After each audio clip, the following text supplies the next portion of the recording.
Hello, this is Virgil, Labrador, Editor-in-Chief of Satellite Markets and Research, and we're here in Johannesburg, South Africa with Omar Trujillo. He's the Vice President of Latin America and Africa for O3b Networks, who's planning a constellation of satellites that the first ones will be launched next month.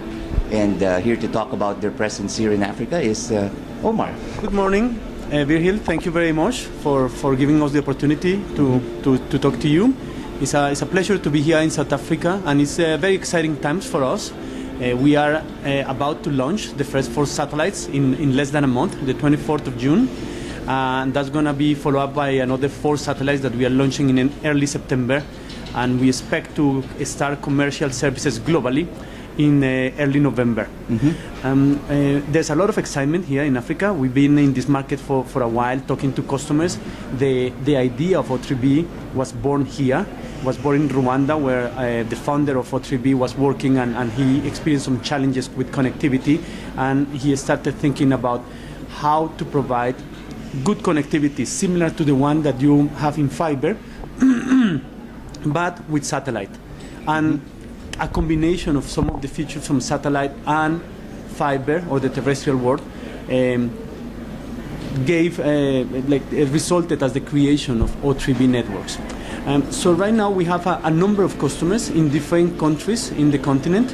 So we have customers from the West Coast, Nigeria, to the very East Coast, Madagascar. We have customers here as well in South Africa. So everybody's very excited and getting ready for service commencement. Right, Omar, you know, I've interviewed Steve just recently, and I think you've closed about 800 million, close to 800 million in pre-sales already, even before the launch. It's just over 700 million globally. So 700 million. And you're in charge of both Latin America and Africa. How much percentage of that is in those regions? So I would say that roughly we are split 50-50 between the rest of the world and Latin Africa. So roughly half of that amount it comes from Latin America and Caribbean and the African region. And what are they going to use the services for? So it's a variation of applications. In Africa, most of the customers at this point are still looking for trunking connectivity for international communications. So it's both internet and voice, but basically connecting a specific country in Africa to the internet backbone, and the same for international voice calls. We are starting to make some inroads into the mining and energy sector, oil and gas sector in Africa as well. In other continents, and we expect this to become the trend in Africa in the future as well, we see a big demand and large potential opportunities for us with the mobile operators for backhaul, cellular backhaul, specifically 3G and LTE. In Africa, this transition for 3G and LTE in rural areas is not quite happening yet, but we've seen that happening in Latin America, we've seen that happening in Asia. We expect that to start being the case in Africa as well in the coming months.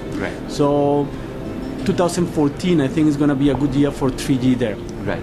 Now, Omar, you know, there's a lot of talk about the promise of Africa and the potential market, and it certainly looks like these are boom times for Africa. But I'm sure there's challenges as well. What sort of challenges do you face? You know, whether regulatory or technical or others? So I would say on the regulatory side, actually, it's one of the more flexible continents, if you wish, for operators, where there's some challenges. And some opportunities at the same time is the geopolitical situation of countries. Sometimes it makes situations or the business environment a bit more changing, and you need to be prepared for that. But that brings some opportunities as well, because there's a need for connectivity, and sometimes when these geopolitical situations arise, the terrestrial connectivity might not be the best solution, so it brings good opportunities for us. The other thing is that it's a very dynamic market right now. There's been a lot of arrival to fiber to the coast, a lot of new satellite launches as well in the last few years. So there's stiff competition in this market at the moment. Right. And how are you differentiating yourself in such a competitive environment? I think that we are very unique, and it's not only for our customers here, but globally. Like, what we offer is very unique. One of the main advantages that we bring to the table is the latency. So the fact that we offer fiber-like latency, but on satellite with the satellite reliability, makes a big differentiator.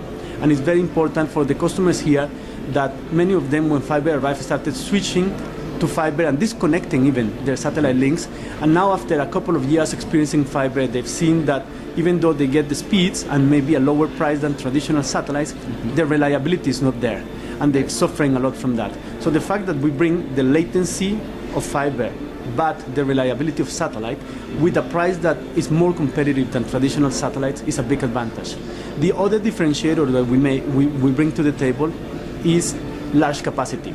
So with our satellites, you can establish links of up to 1 gigabit per link, which is unheard of in satellite. Right.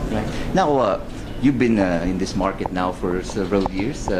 What do you see in the future for the African market?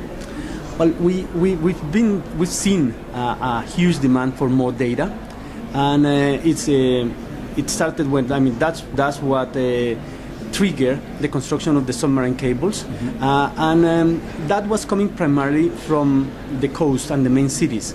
But now that demand is expanding everywhere in the continent. So small and mid-sized cities that before were happy with having megabit share among a number of people there and having very small circuits, very small capacity, are looking for that. A lot of people are starting to have, like, as the price of smartphones goes down, a lot of people in different areas are starting to have smartphones and use them for applications that are suitable for their needs. So we see that demand for data is going to continue to grow at a very fast pace in the continent. The other area where we see very good potential for telecoms is energy. So there's been big oil and gas discoveries in the west and the east coast recently. There's more mining activity as well in many countries in Central and Southern Africa. So there's a lot of potential for telecoms, and specifically for us in that arena. Oil and gas companies and mines have run many applications that are very sensitive to delay. And since we bring this low latency, there's massive interest from them in our technology and our services. Well, thank you very much, Omar. That was really informative. And for all of you out there, for all the information on the global satellite industry, you always have Satellite Markets and Research at satellitemarkets.com. Thank you. Thank you very much.